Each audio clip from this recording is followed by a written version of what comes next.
No último bloco, você aprendeu sobre os principais conceitos que envolvem as religiões. Neste bloco, nós falaremos sobre cerimônia. Cerimônia desempenha um papel importante em todas as religiões. Segundo certas regras predeterminadas, invoca-se ou louva-se um deus ou vários deuses, ou ainda manifesta-se gratidão a ele ou a eles. Tais cerimônias religiosas ou ritos tendem a seguir um padrão bem distinto ou ritual. É chamado de culto ou liturgia o conjunto das cerimônias religiosas de uma religião. A palavra culto, em geral, significa adoração, mas nas ciências das religiões significa todas as formas de rito religioso.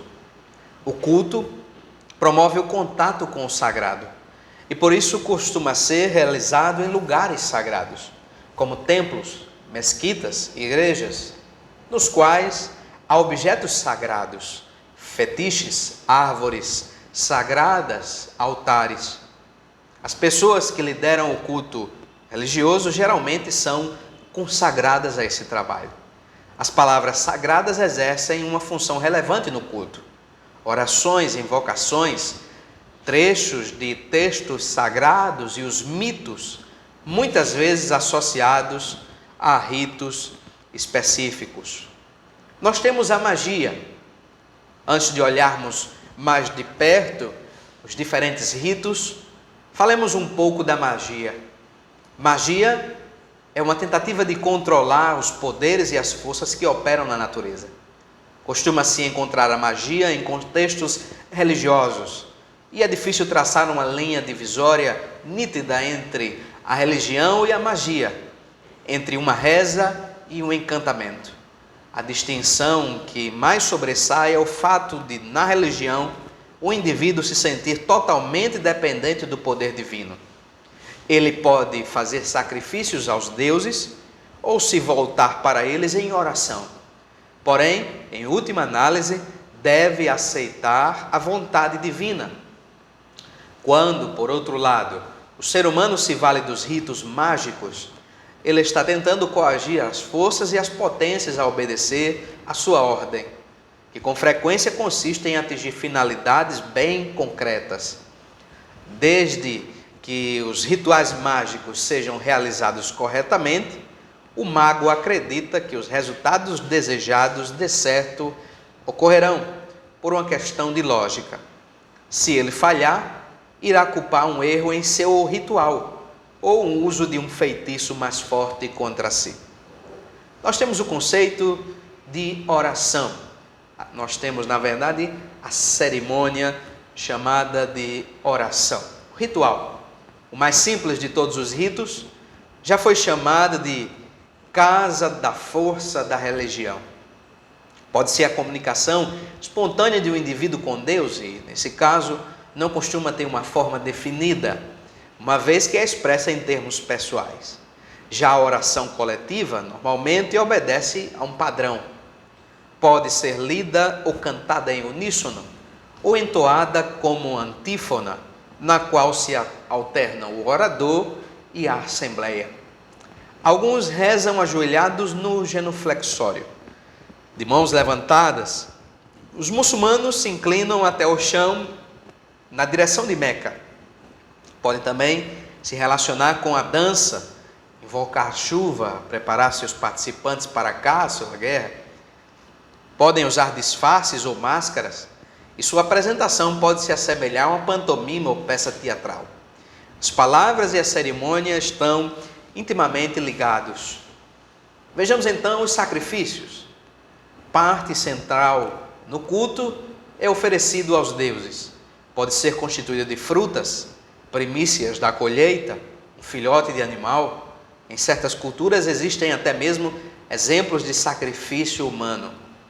O propósito da oferenda varia e podemos distinguir entre vários tipos de sacrifício dependendo daquilo que o sacrificante deseja alcançar. A oferenda é o tipo mais comum de sacrifício. Oferece-se um presente aos deuses espera outro em troca. Quem dá e quem recebe ficam unidos. E o objetivo é também, em parte, alcançar comunhão com os deuses. Os deuses se tornam fortes com o sacrifício. Se não houver sacrifícios, eles se debilitam, o que terá efeitos negativos sobre o mundo e a humanidade, possivelmente na forma de doenças e más colheitas. Nós temos os sacrifícios de alimentos, sacrifícios de expiação. Os sacrifícios de alimentos buscam alcançar uma comunhão com os deuses. Quase sempre se trata de uma oferenda animal, que depois é comida pelos sacrificantes. Em regra, o sacrifício é oferecido aos deuses, mas pode ser de oferenda representar o próprio Deus. Nesses casos, parte do poder desse Deus é transmitida àquele que come a oferenda. Sacrifícios de expiação. Se um indivíduo cometeu um crime contra os deuses ou despertou sua ira, deve ser punido.